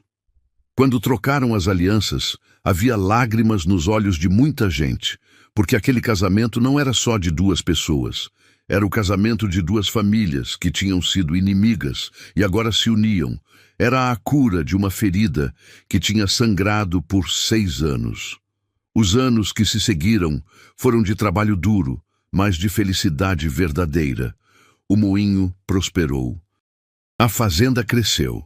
Mariana e Augusto construíram uma vida que misturava o melhor dos dois mundos, a força dela, a paciência dele, a determinação de ambos. Tiveram discussões, como todos os casais têm, mas nunca mais deixaram que o orgulho falasse mais alto que o amor. Aprenderam que a verdade, por mais difícil que seja de dizer, é sempre melhor que a mentira, por mais confortável que a mentira pareça. 5 anos depois do casamento, numa manhã de primavera em que o cerrado estava florido e o ar cheirava a terra molhada, Mariana acordou com uma sensação estranha. Levantou devagar para não acordar Augusto, que ainda dormia, e foi até a janela. Lá fora, o moinho girava com aquele ritmo constante que ela tinha aprendido a amar. A água corria clara no canal, e os ipês que eles tinham plantado ao redor do açude estavam todos amarelos, uma explosão de cor contra o céu azul. Ela pousou a mão sobre o ventre, ainda plano, mas sentindo ali dentro uma mudança que o corpo reconhecia antes da razão. Sorriu sozinha. Ia contar para Augusto mais tarde, quando tivesse certeza. Mas já sabia. Os meses que se seguiram foram de uma expectativa tranquila. Augusto ficou ansioso, do jeito que os homens ficam quando vão ser pais, querendo construir um berço perfeito, reformando o quarto, protegendo Mariana de qualquer esforço pesado, mesmo quando ela insistia que estava bem. Dona Sebastiana, que agora tinha quase 70 anos, mas continuava ativa como parteira, visitava toda semana, trazia chás, dava conselhos e ria daquela risada de quem já viu nascer gerações e sabe que a vida continua. O bebê nasceu numa madrugada de dezembro, quando o verão já tinha chegado com força e as cigarras cantavam nos pés de Pequi. Foi um parto difícil, como tantos são, mas Mariana era forte e Dona Sebastiana tinha mãos experientes, e quando finalmente o choro do bebê ecoou pela casa, Augusto, que estava do lado de fora, andando de um lado para o outro como um leão enjaulado, caiu de joelhos no chão e chorou de alívio. Era uma menina, pequena, perfeita, com os pulmões fortes e o rosto amassado de recém-nascida. Eles a chamaram de Helena, como a avó de Mariana. Ver Augusto com a filha no colo era uma imagem que aquecia o coração de qualquer um. Ele, que sempre fora um homem de poucas palavras e muita seriedade, derretia quando a menina o olhava e passava horas embalando ela, cantando baixinho cantigas que aprendera com a própria mãe. Mariana via aquilo e sentia uma gratidão tão grande que às vezes tinha que parar o que estava fazendo só para respirar fundo e agradecer por tudo que tinha passado, porque sem a dor do passado, sem os 6 anos de separação, sem a luta pela verdade, talvez ela não soubesse reconhecer o tamanho da felicidade que tinha agora. Helena cresceu rápida como crescem as crianças do interior, cercada de ar puro, de trabalho honesto e do amor de 2 famílias que tinham aprendido que união vale mais do que orgulho. Aos 5 anos, já seguia o pai pela fazenda, ajudava a mãe no moinho e todo domingo ia com os 2 à igreja, onde o padre Matias, agora bem velhinho, mas ainda lúcido, a abençoava com aquele sorriso de quem vê o fruto do bem que plantou. Tobias, que tinha ficado velho de vez e já não trabalhava mais no campo, sentava no alpendre e ficava olhando a menina brincar, e dizia para quem quisesse ouvir que aquela criança era a prova de que Deus escreve certo por linhas tortas.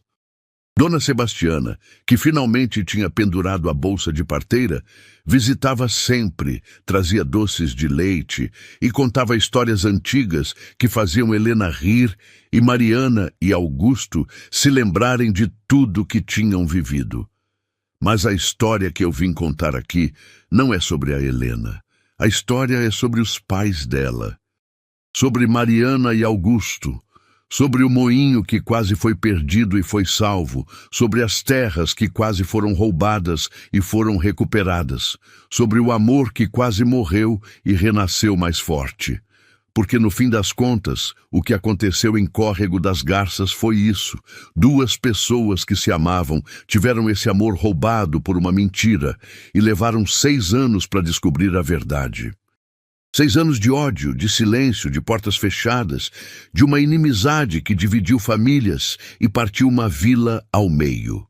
E quando a verdade finalmente veio à tona, quando Floriano Mesquita foi desmascarado e expulso, quando os documentos foram apresentados e as testemunhas falaram, o que ficou não foi vingança, foi perdão, foi reconstrução, foi a escolha consciente de não deixar que o passado envenenasse o futuro. Mariana e Augusto podiam ter ficado presos naquele ódio pelo resto da vida, alimentando a mágoa, passando ela para os filhos como se passa uma herança maldita. Mas escolheram diferente. Escolheram acreditar que 6 anos perdidos não significavam que todos os anos seguintes tinham que ser perdidos também. E foi por isso que a história deles virou lenda na região. Não porque era perfeita, mas porque era verdadeira, porque mostrava que o amor, quando é de verdade, resiste.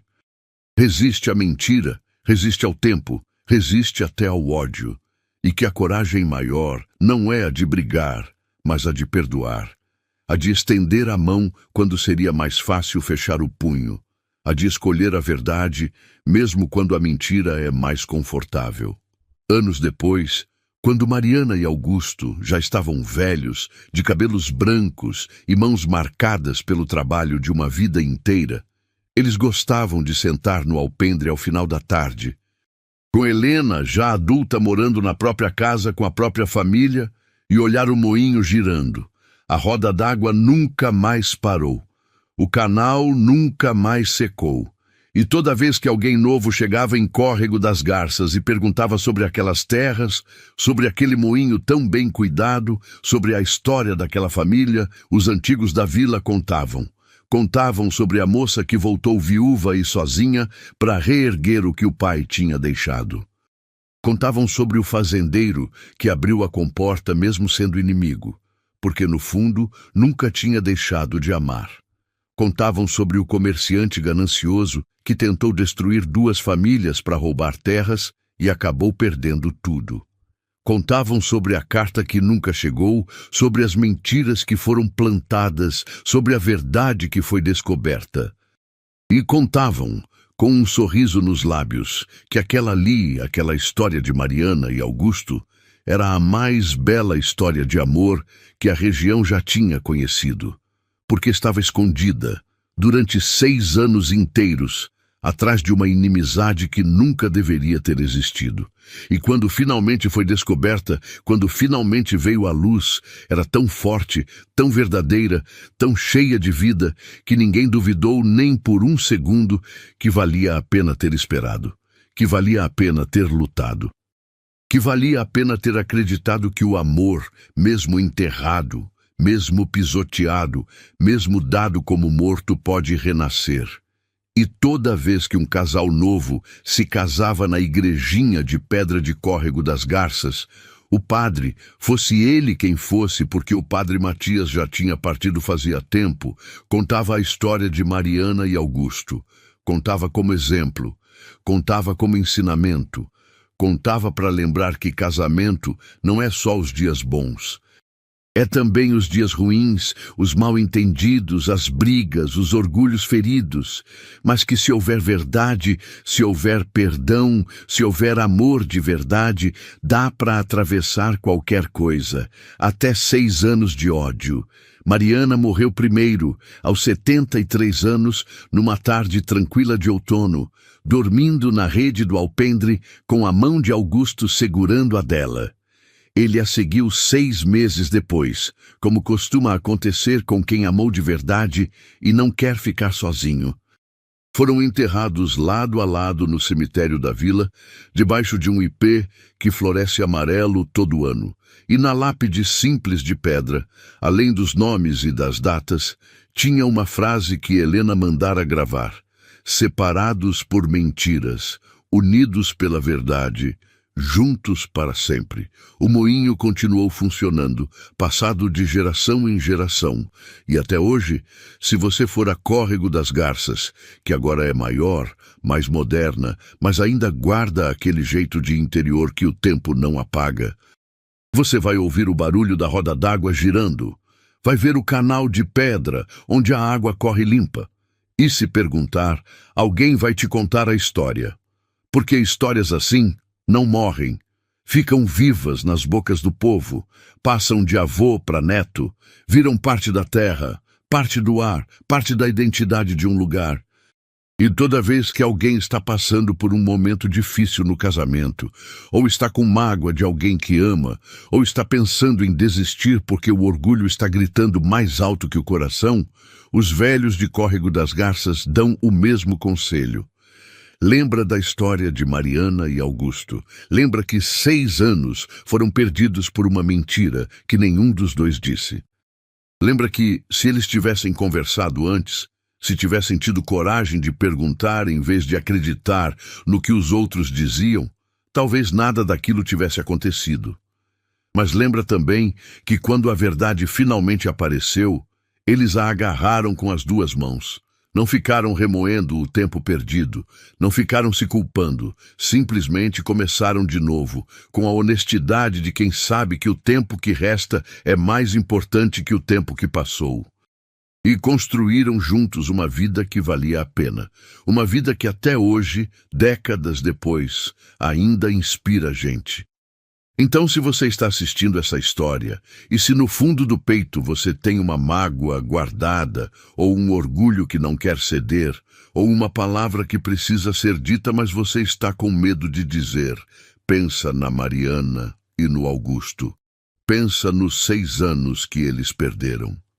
E decide se você quer perder os seus também, ou se vai ter a coragem que eles tiveram lá no final, a coragem de escolher a verdade, mesmo quando dói, a coragem de escolher o amor, mesmo quando o ódio parece mais fácil, porque no fim das contas, a gente só leva dessa vida o que a gente amou e o que a gente fez com esse amor. E a história mais bonita não é aquela que nunca teve problema. É aquela que teve problema, mas encontrou solução. Que teve dor, mas encontrou cura. Que teve separação, mas encontrou reencontro. A mais bela história de amor de Córrego das Garças estava mesmo escondida, atrás de 6 anos de inimizade. Mas quando foi descoberta, brilhou mais forte do que qualquer outra.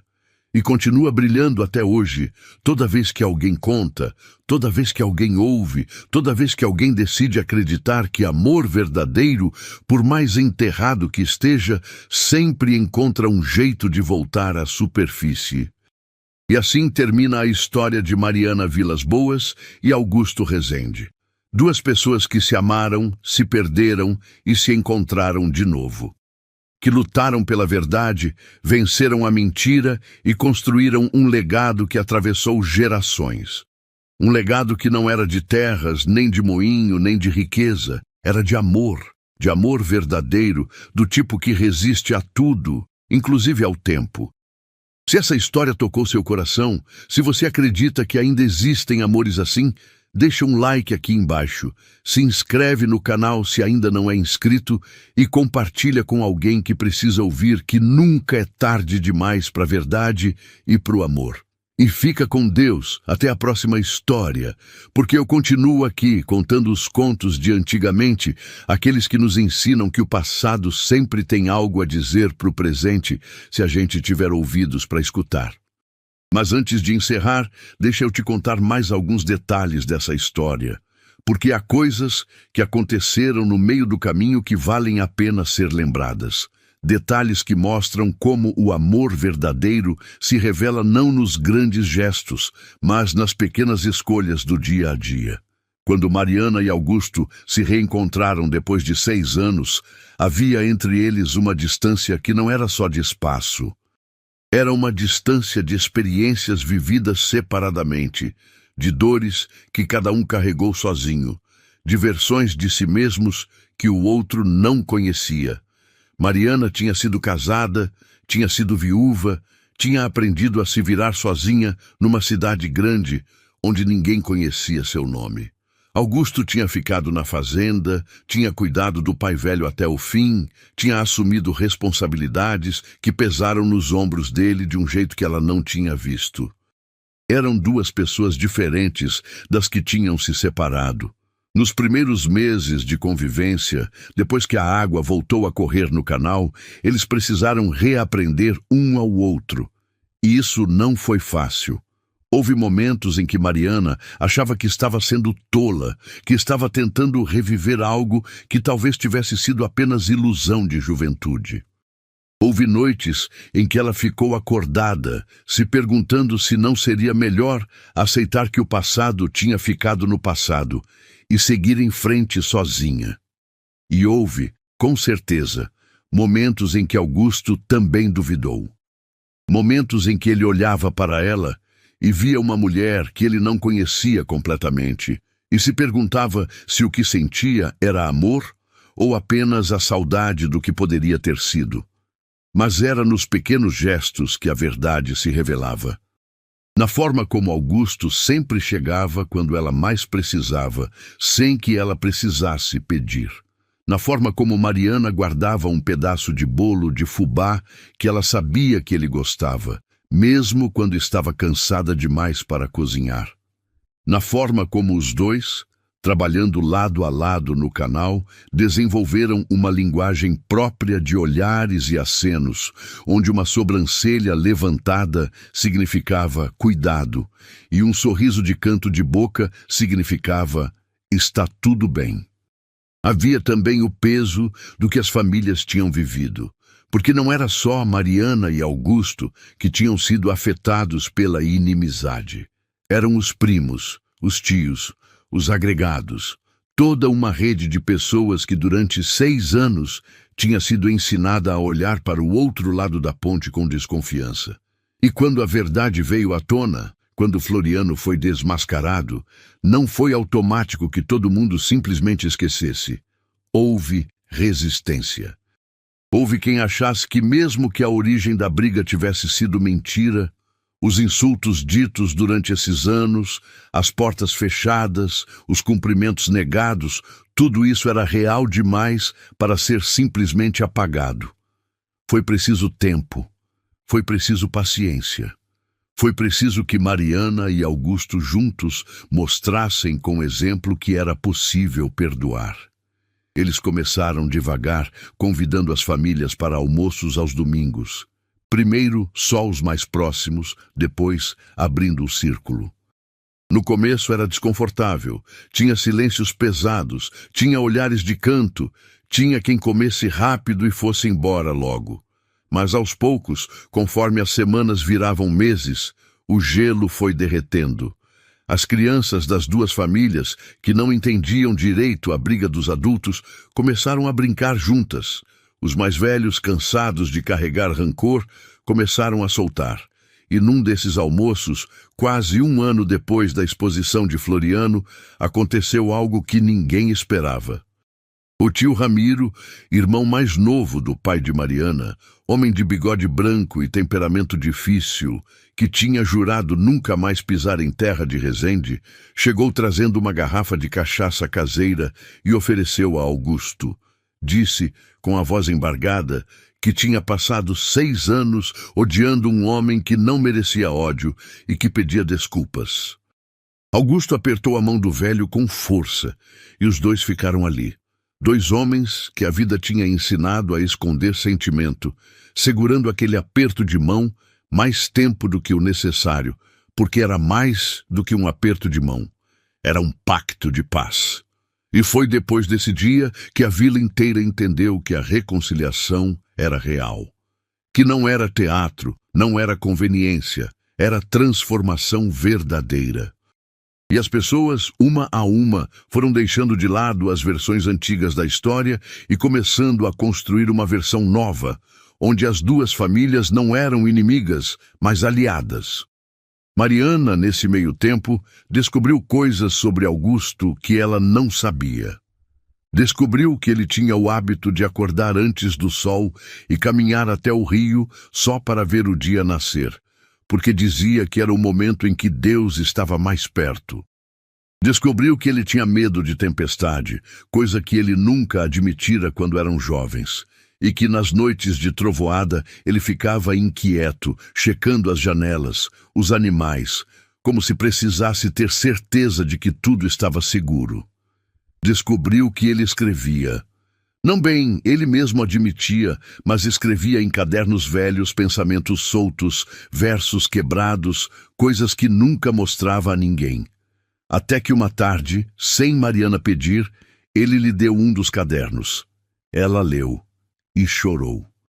Porque estava tudo ali, os 6 anos de saudade, de incompreensão, de dor, e estava ali também, escrito com a caligrafia torta dele, o momento em que a viu de volta, e como aquilo tinha sido ao mesmo tempo a coisa mais difícil e a mais necessária da vida dele. Augusto, por sua vez, descobriu que Mariana tinha cicatrizes que ele não conhecia. Não só as físicas, das mãos calejadas de tanto trabalho, mas as de dentro. Descobriu que o casamento dela com o outro homem tinha sido respeitoso, mas frio, que ela tinha sido tratada com educação, nunca com paixão, que tinha passado anos cumprindo o papel de esposa sem nunca se sentir realmente vista, e que, quando o marido morreu, de febre repentina, ela tinha chorado mais de alívio do que de tristeza, e carregava culpa por isso. Augusto ouviu tudo sem julgar. Segurou a mão dela e disse que ela não precisava carregar culpa por ter sido honesta com os próprios sentimentos, que viver uma vida inteira fingindo era pior do que admitir que às vezes as coisas não são como a gente gostaria que fossem. Esses momentos de vulnerabilidade, Essas conversas de madrugada, quando o mundo dormia e só os dois estavam acordados, foram os tijolos que reconstruíram o que tinha sido quebrado. Porque amor de juventude é fácil. É leve, é cheio de ilusão, é protegido pela ignorância de que a vida pode machucar. Mas amor de gente que já foi machucada, que já perdeu, que já errou, esse amor é outro, é mais pesado, mais consciente, mais frágil e ao mesmo tempo mais forte. Porque é escolha, não é só sentimento. É a decisão diária de continuar, mesmo quando dói, mesmo quando seria mais fácil desistir. E Mariana e Augusto fizeram essa escolha todos os dias. Nos dias bons, quando o moinho funcionava perfeitamente e a safra estava boa e o sol brilhava e parecia que tudo finalmente tinha se encaixado. Mas principalmente nos dias ruins, quando a chuva atrasava e o grão estragava e o dinheiro apertava e a paciência acabava. Nesses dias, quando a tentação era jogar na cara do outro alguma coisa do passado, alguma acusação velha, eles respiravam fundo e lembravam do que tinham prometido um ao outro, que não iam deixar o orgulho vencer de novo. Houve uma discussão, uns 2 anos depois de casados, que quase quebrou tudo outra vez. Foi por causa de uma decisão sobre as terras, se deviam vender um lote para pagar uma dívida ou segurar e apertar o cinto. Augusto queria vender, Mariana queria segurar. Os dois eram teimosos, os dois tinham argumentos bons, e nenhum dos dois queria ceder. A discussão escalou, vozes foram levantadas, coisas duras foram ditas. E num determinado momento, Augusto, com a voz carregada de frustração, disse que talvez ela não confiasse nele, porque no fundo ainda achava que ele era culpado pela briga de 6 anos atrás. Mariana ficou paralisada. Aquela acusação doeu, porque tocou numa ferida que ela achava que tinha sarado, mas que ainda estava sensível. Ela podia ter respondido na mesma moeda, podia ter jogado na cara dele as próprias inseguranças, mas em vez disso, ela parou, respirou e disse com a voz controlada, mas firme, que não era sobre confiança, que ela confiava nele mais do que confiava em qualquer outra pessoa no mundo. Mas que ter opiniões diferentes não significava falta de confiança, significava que eram 2 pessoas completas, cada uma com sua cabeça. E que se iam continuar juntos, precisavam aprender a discordar sem transformar toda discordância numa guerra. Augusto ouviu. E depois de um silêncio longo, pediu desculpas. Disse que tinha sido injusto, que estava cansado e frustrado e tinha jogado aquilo nela sabendo que ia doer. Mariana pediu desculpas também por ter sido inflexível.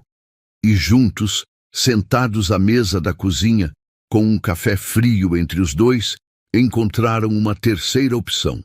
Vender metade do lote, segurar a outra metade, apertar o cinto, mas não tanto a ponto de sufocar. E saíram daquela discussão mais unidos do que tinham entrado, porque tinham aprendido que podiam brigar sem se destruir. Essas pequenas vitórias, essas pequenas escolhas de ficar em vez de sair, de falar em vez de calar, de perdoar em vez de guardar rancor, foram o que fez o casamento deles não só sobreviver, mas prosperar. E a vila via aquilo.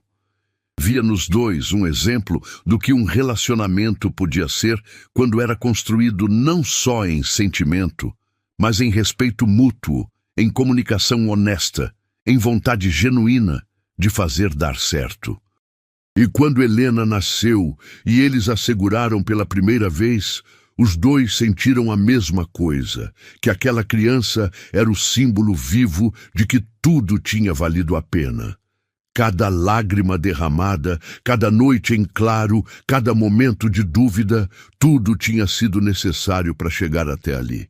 E juraram, sem precisar dizer em voz alta, porque já sabiam que o outro estava pensando a mesma coisa, que iam criar aquela menina num lar onde a verdade era mais importante que a aparência, onde o perdão era mais forte que o orgulho, onde o amor era demonstrado não só em palavras, mas em atos. Helena cresceu vendo os pais trabalharem juntos, vendo a mãe consertando o moinho de mãos sujas de graxa e a testa suada, e o pai respeitando aquilo, nunca dizendo que era trabalho de homem, vendo o pai cozinhando quando a mãe estava cansada, e a mãe nunca dizendo que ele estava invadindo o espaço dela. Cresceu vendo os dois discordarem, às vezes com voz alta, mas sempre terminando a discussão de mãos dadas, sempre pedindo desculpas quando erravam, sempre mostrando que brigar não significava deixar de amar. E quando Helena, já mocinha, perguntou um dia por que os avós das duas famílias tinham sido inimigos, Mariana e Augusto contaram a verdade. Não pouparam detalhes. Contaram sobre Floriano Mesquita, sobre a mentira, sobre a carta queimada, sobre os 6 anos perdidos. E quando Helena perguntou como eles tinham conseguido perdoar tudo aquilo, Mariana respondeu que não tinha sido fácil, que ainda havia dias em que ela pensava nos 6 anos e sentia uma pontada de tristeza pelo tempo perdido, mas que tinha aprendido que guardar rancor era como beber veneno esperando que o outro morra, que a única forma de seguir em frente era soltando o passado, não esquecendo, porque esquecer seria desonesto, mas soltando a raiva, a mágoa, o desejo de vingança. Augusto acrescentou que perdoar não era só perdoar o outro, era perdoar a si mesmo também.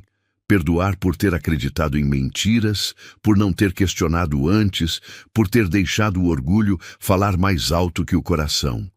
E que quando ele finalmente conseguiu fazer isso, quando conseguiu olhar no espelho e dizer para si mesmo que tinha errado, mas que estava tentando consertar, foi quando de fato ficou livre. Helena ouviu tudo com atenção, e quando os pais terminaram, ela disse algo que os surpreendeu. Disse que era grata por tudo que tinha acontecido, porque se não fosse a mentira, se não fosse a separação, talvez os pais dela não valorizassem tanto o que tinham. Talvez tivessem se acomodado, achado que amor era automático, deixado as pequenas coisas ruins se acumularem sem resolver. Mas por terem perdido e recuperado, eles sabiam o valor do que tinham. E isso fazia deles pais melhores, pessoas melhores. Mariana e Augusto se entreolharam quando ouviram aquilo e perceberam que a filha, com a sabedoria dos jovens, que às vezes veem as coisas mais claras que os velhos, tinha razão. O sofrimento não tinha sido em vão. Tinha esculpido neles uma capacidade de amar que talvez não tivessem desenvolvido de outra forma. Tinha ensinado que amor não é só alegria, é também escolha, é também luta. É também, às vezes, dor. Mas é uma dor que, quando atravessada com honestidade e coragem, se transforma em algo precioso. E assim, os anos foram passando, tranquilos na superfície, mas profundos no significado. O moinho continuava girando, a fazenda continuava produzindo, e a vida seguia com aquele ritmo constante das coisas bem feitas. Mariana e Augusto envelheceram juntos, e o interessante de envelhecer junto é que a gente não percebe as mudanças do outro, porque estão acontecendo ao mesmo tempo nas duas pessoas. O cabelo de Augusto foi ficando grisalho, depois branco, e Mariana não reparou direito quando aconteceu, só um dia olhou e percebeu que ele estava diferente do jovem que ela conhecera, mas não menos bonito. As mãos de Mariana foram ficando mais ásperas, mais marcadas, e Augusto beijava aquelas mãos com a mesma reverência com que beijava as mãos macias da moça de 22 anos. Eles tinham um ritual nos últimos anos. Toda sexta-feira, sem falta, iam até o açude, o lugar que Augusto tinha cuidado durante os 6 anos de separação, o lugar que tinha sido deles quando eram jovens. Levavam café numa garrafa térmica, pão de queijo que Mariana fazia de manhã e sentavam no banco que Augusto tinha construído e que agora estava gasto pelo tempo, mas ainda firme. Ficavam ali, olhando a água, ouvindo os pássaros, conversando sobre coisas pequenas ou apenas curtindo o silêncio confortável de quem não precisa preencher cada segundo com palavras. Num desses encontros no açude, já bem velhos, Mariana perguntou a Augusto se ele se arrependia de alguma coisa. Ele pensou por um tempo longo, tomando o café devagar, e respondeu que se arrependia sim, que se arrependia de não ter ido atrás dela quando ela foi embora 6 anos antes, que deveria ter seguido a carroça, deveria ter parado ela na estrada, deveria ter exigido uma conversa de verdade, em vez de deixar o orgulho decidir por ele. Mas que, paradoxalmente, se tivesse feito isso, talvez não tivessem aprendido as lições que precisavam aprender. Talvez tivessem se casado jovens, cheios de certezas e brigado pelas coisas erradas. Então, ele não sabia, no fim das contas, se arrependia ou se agradecia. Mariana disse que entendia perfeitamente, que ela também se arrependia de ter ido embora sem lutar mais, mas que, ao mesmo tempo, os anos na cidade, mesmo sendo duros, tinham feito dela a mulher que conseguiu voltar e reerguer o moinho sozinha. Tinham dado a ela uma força que talvez não tivesse se tivesse ficado sempre protegida, e que no fim, olhando para trás, ela via que a vida tinha um jeito estranho de fazer as coisas darem certo, mesmo quando parece que está tudo dando errado. Augusto concordou. E disse algo que Mariana nunca esqueceu. Disse que o amor deles era como um moinho, que precisava de água correndo para funcionar, e que se a água parasse, tudo parava. E que a água, no caso deles, era a verdade. Enquanto continuassem sendo honestos um com o outro, enquanto continuassem conversando, mesmo quando era difícil, enquanto continuassem escolhendo todos os dias ficarem juntos, a água ia continuar correndo e o moinho ia continuar girando. Mas que no dia em que começassem a esconder coisas, a guardar mágoas, a deixar o orgulho construir muros, a água ia secar. E sem água, nenhum moinho funciona. Essa conversa ficou ecoando na cabeça de Mariana por muito tempo. E ela percebeu que era por isso que o casamento deles tinha dado certo. Não porque eram perfeitos, mas porque eram honestos. Não porque nunca brigavam, mas porque sempre faziam as pazes. Não porque era fácil, mas porque valiam a pena. E isso, ela entendeu, era o segredo que tantos casamentos perdiam pelo caminho. A noção de que relacionamento não é destino, é escolha. Que amor não é algo que acontece e pronto, é algo que se cultiva, que se cuida, que se rega todos os dias. E quando finalmente chegou a hora de eles partirem, primeiro ela, depois ele, foi com a consciência tranquila de quem viveu bem, de quem amou de verdade, de quem não desperdiçou o tempo que tinha. Porque sim, eles perderam 6 anos, mas recuperaram 30 e tantos. E esses 30 e tantos anos foram tão cheios, tão verdadeiros, tão bem vividos, que valeram por uma vida inteira. A história deles virou lenda não porque era romântica no sentido de fábula, mas porque era real. Era sobre pessoas reais, com defeitos reais, que cometeram erros reais e que mesmo assim conseguiram construir algo bonito. E é por isso que até hoje, quando alguém em Córrego das Garças fala de amor verdadeiro, fala de Mariana e Augusto.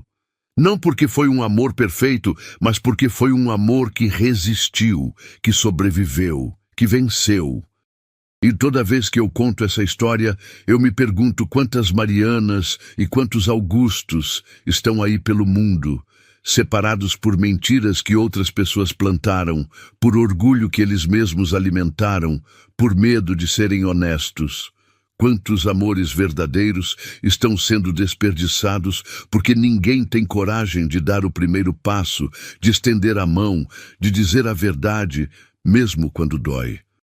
E eu quero que você que está assistindo saiba disso.